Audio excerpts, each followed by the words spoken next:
I remember looking in a vat of water one time. I'd been shot down for about 6 months at that point in time. And when I was shot down, I probably weighed 175 pounds. I was looking in this vat of water and I looked like I had just come out of one of the German concentration camps. I probably weighed 115 pounds at that point in time. We ate whatever garbage we could get our hands on. And we ate the bugs, we ate the whatever it was, chicken legs, chicken eyes, chicken heads, you name it, just something for protein. So that's all you had. Your rags you were wearing and a desire to survive, but also our main motto that developed over the period of time of the years we were there our motto was return with honor. We followed the camp commander, our camp commander, the senior ranking officer's orders. We had our code of conduct. We had our own code that we developed within the prison system as far as escapes, as far as early releases, and how we would react to the Vietnamese. We never would give them anything for free. If they wanted it, they'd have to torture us for it. And in some cases they did. But when they also understood what the rules were, our rules were. To get back to John McCain, 6 years after I'd been there, they started easing the rules a little bit. They began to letting prisoners out at the same time from different cells. John was in a different cell. I knew he was there. We had good communications throughout the prison system. We just weren't in the same cell block. So I did get a chance to spend some time with John McCain there in the prison camp. You know, just small talk for the most part. We talked about, you know, back in Meridian, Mississippi and how much fun that was, etc. And just general prison talk, if you will. I didn't know what John's plans were when he came back. I knew he was severely injured and probably wouldn't fly again. I didn't mention that to him. I'm sure he knew that himself. He was well known. He had been, you know, he'd been offered to go home early release and he rejected that. Some others had done that as well. We did have a very small group. I think it was maybe 6, 8 guys that had accepted an early release for various reasons. Some of them political, not on their part, but on the part of the Vietnamese. They did offer it to some people other than John McCain, but it was always politically motivated on their behalf, propaganda-wise. So I was released in the first group of prisoners to come back. First time I'd ever been out of the cell without handcuffs and blindfold. They came in one night in midnight and brought in boxes of clothes. You know, it was like, am I dreaming? Now, you know, you've had so many disappointments after almost 7 years in a prison camp. The treatment had gotten somewhat better over the years, but it was still prison camp. And I had gained some weight because they started fattening us up a little bit with Russian canned food, fish, etc. And I would work out 4 hours a day with building up my strength. I could then do 400 push-ups a day, sit-ups a day. Not all at one time, of course, but I would exercise about 4 hours a day. Came back, that last turnover of release, I should say. They loaded us on buses and took us to their joint military-civilian airfield, which was called Geelong. We were on buses. They parked us behind, away from everything else on one side of the field, gave us a Vietnamese beer and Vietnamese cigarettes. Neither one of them were very tasty, but they sure tasted good at the time. Well, still on that bus, I saw the Air Force 141 come in with a big flag on the tail. First flag, American flag I'd seen in 7 years. They eventually loaded us back on the buses, took us around to the other side, and then we were taken off the buses in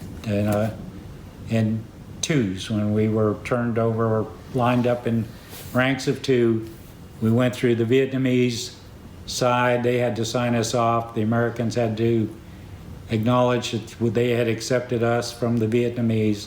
And I remember as my time came through, of course, Everett Alvarez had been there the longest, and he was the first guy that was gone through the turnover process, if you will.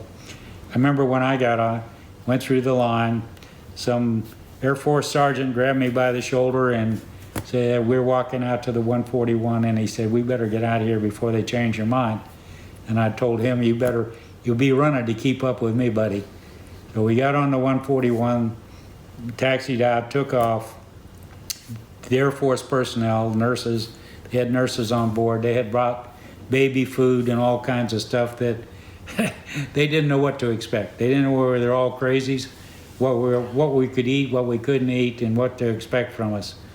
But I think we were as civilized as human beings could be. Had a great time, and I remember the most important part of that flight out of there was I was sitting on that 141 as we crossed the coastline of North Vietnam, and I had a cold chill run down my back. And I said, "I'll never be back." I had escaped death probably a dozen times by a very, very tiny margin all the way from the time I was shot down. Lived through the torture, etc., and the starvation.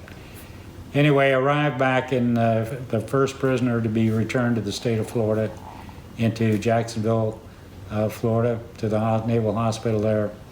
I was later joined by John McCain and others, and we were both stationed in the same squadron in Jacksonville.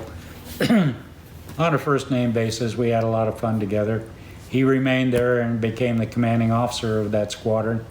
He couldn't fly anymore, as I mentioned earlier, because of his injuries and lack of treatment, proper bone setting, etc. So he always had that disability the rest of his life.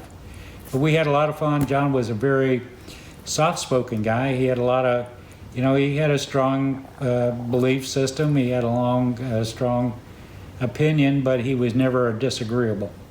We'd often have discussions of various different subjects, both military, political, or whatever it might be. And, we'd listen to him and he'd listen to us, but we never argued about anything. He spoke very softly. He had a little bit of a southern accent in his voice, his Mississippi background.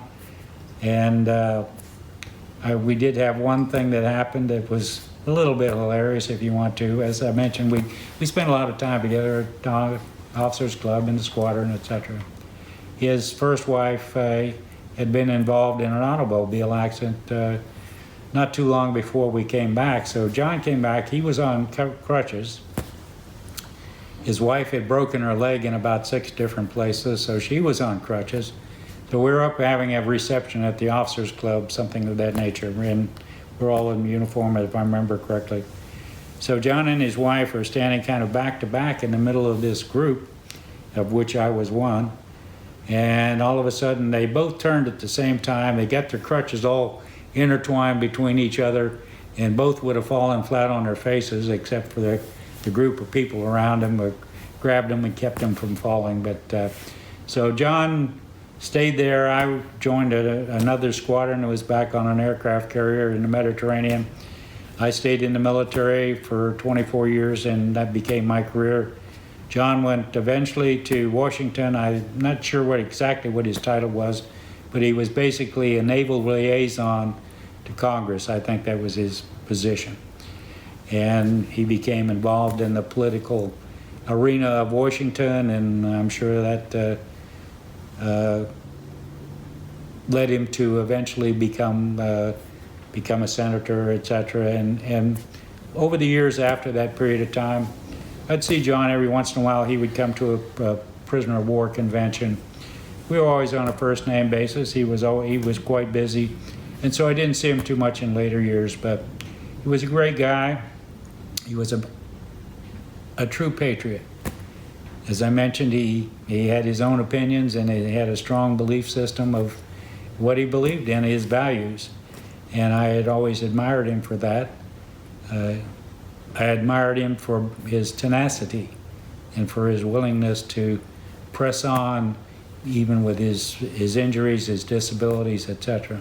He always had a keen mind, and he was always interested in what other people were involved in. So I admired the man. I had the utmost respect for him. He was, as I mentioned, a Navy pilot. We are a small group, very proud group of what we do and what we have done. So that's my memories and recollections of John McCain. A good man, a good friend, a good American.